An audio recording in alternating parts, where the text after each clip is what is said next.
show you that. Can you see that? This is called an aquagenics water pollution or water quality testing bag. And this test result, if it was undertaken on a beach in the United States, would mean that the beach was shut down within 15 minutes as an emergency measure. It's unsafe to human health. When we did testing, the aquagenics test during the citizen science program, got me involved with the Greens, these weren't unusual.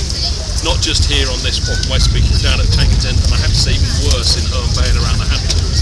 And it's just not good enough. You know, we're a G7 nation. This is a proud maritime town. Whitstable's about shipbuilding, about fishing. There's an oyster fishery out here. What is this all about? It's 2025. We have our grandchildren or our kids come down to see us on the beach in Whitstable. We can't tell them.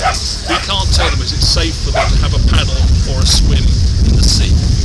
Now that's not good enough. And unfortunately, at local level, I think there's more we can do. Everybody says it's a national scandal, Southern Water, the Treasury, Thames Water, it's all been in the media. But at a local level, from my experience, there's a kind of let's wash our hands. Wash your hands in sewage, which isn't a very good metaphor. There are things we can do at local level. There are things that can be done to put pressure on Southern Water. We can do better testing. We can at least inform people locally whether it's safe for their kids to have a swim in the sea. And it's not just an environmental issue. It's not just about the marine environment. It's about public health, and it's also about the economy of this town. It's about jobs. It's about locally owned businesses that depend on visitors. And in the end, people aren't going to come to Whitstable if they think the sea is filthy, and indeed if they can't get down Ballstall Hill because there's so much congestion and air pollution to get here in the first place. So it matters. It's not an elitist environmental issue for a few people that like the sea. It's important for the town. It's a local issue, and we need to do more about it, because the problem is getting worse. And before we talk about how bad it's getting, I'd just like to pay tribute to the people in this town who've worked so hard to try and do something about it, particularly SOS Whitstable, who are going to brief Zach and I after this event just on where we are in terms of testing and where they think we are and what we need to do in the future to address this very serious problem. And also all the various bill boycotters. There's quite a few people in this town that refuse to pay their bills to Southern Water because they're so disgusted with the level of service and the level of pollution. And they're now being pursued through the courts. Pursued through the courts by a company that itself has been prosecuted in a criminal court for illegal pollution. I mean, this isn't just now an environmental issue or an economic issue, it's just a matter of justice. That's not fair.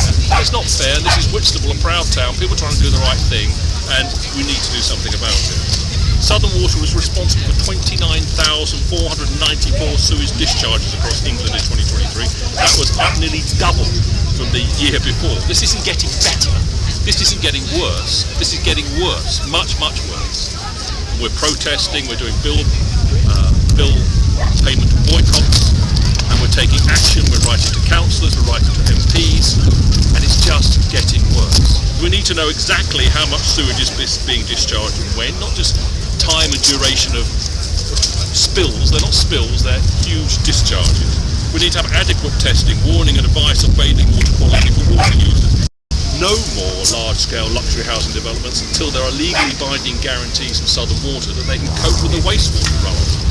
What on earth is the point of building more luxury housing when all the sewage from those developments is going straight into an oyster fishery and polluting our town?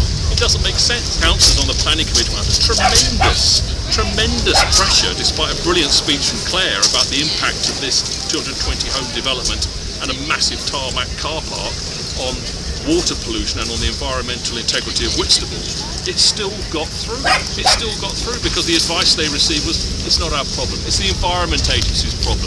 It's different legislation. It's a national issue. It's not our responsibility.